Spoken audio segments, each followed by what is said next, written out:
J'ai entendu une voix consolante qui me disait « Viens, viens ici, quitte ton pays sauvage, coupable, à tout jamais quitte la Russie. Je laverai le sang de tes mains et la honte de ton cœur, j'arracherai.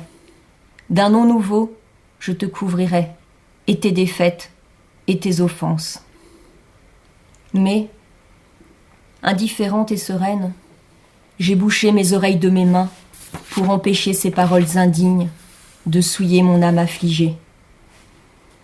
Anna Akhmatova, Leningrad, juin 1916. C'est à l'aube qu'on est venu t'emmener. Comme à la levée d'un corps, je te suivais. Dans la chambre obscure, les enfants sanglotaient.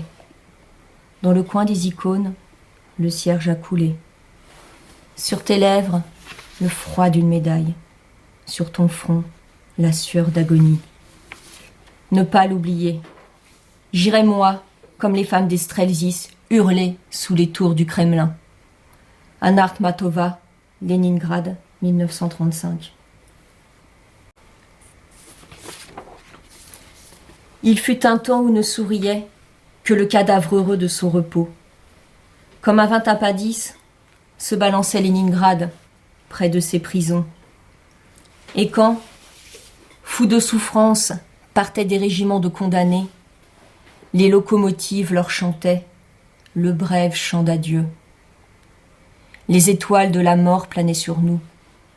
La Russie innocente se tordait de douleur, sous les bottes ensanglantées, sous les pneus des noirs fourgons cellulaires.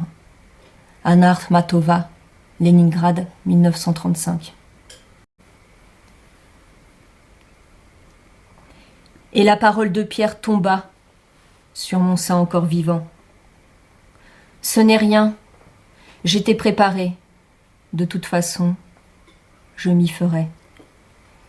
Aujourd'hui, j'ai beaucoup à faire. Il faut que je tue ma mémoire jusqu'au bout. Il faut que l'âme devienne comme de la pierre. Revivre, il faut que je l'apprenne.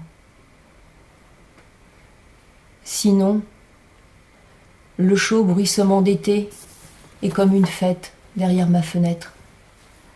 Depuis longtemps, je pressentais ce jour si clair et la maison déserte. Anna Akhmatova, été 1939. 17 mois, je crie et je t'appelle à la maison. Au pied du bourreau, je me jetais. Mon fils est mon horreur. À tout jamais, tout s'embrouilla. Maintenant, je ne peux plus distinguer où est la bête et où est l'homme. Combien de temps dois-je attendre l'exécution? Il y a seulement des fleurs poussiéreuses et le tintement de l'encensoir. Il y a des traces, quelque part, qui ne vont nulle part. Et droit dans les yeux me regarde, avec menace d'une mort prochaine, une étoile énorme. Anna Akhmatova, Leningrad, 1937. Les semaines légères s'en vont, et je ne puis comprendre ce qui est arrivé. Comment ces nuits blanches, mon garçon, te regardaient dans la prison, et te regardent à nouveau, de leurs brûlants yeux d'épervier, et te parlent de la mort et de ta haute croix. Anna Akhmatova, Leningrad, 1939. Si l'on t'avait montré, persifleuse, préférée de tes amis, pécheresse gaie de Tsarskoye Selo, ce qui en serait de ta vie, alors que, 300e, colis à la main, debout sous les croix, avec tes larmes brûlantes, tu fondras la glace de l'an nouveau. Là-bas, le peuplier de la prison se balance. On n'entend rien. Combien de vies innocentes s'achèvent là-bas.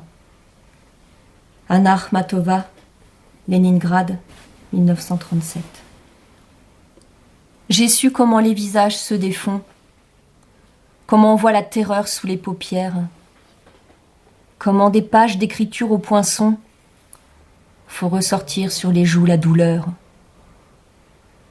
comment les boucles noires ou cendrées ressemblent soudain à du métal blanc. Le sourire s'éteint sur les lèvres dociles, et la peur tremble dans un petit rire sec. Si je prie, ce n'est pas pour moi seul, mais pour tous ceux qui ont attendu avec moi, dans le froid féroce ou sous la canicule, au pied du mur rouge, du mur aveugle. Anna Akhmatova, Leningrad, 1939. Non, ce n'est pas moi, c'est quelqu'un d'autre qui souffre. Souffrir ainsi, je ne l'aurais pas pu. Et que les draps noirs recouvrent ce qui est arrivé. Et qu'on emporte les lanternes. Il fait nuit.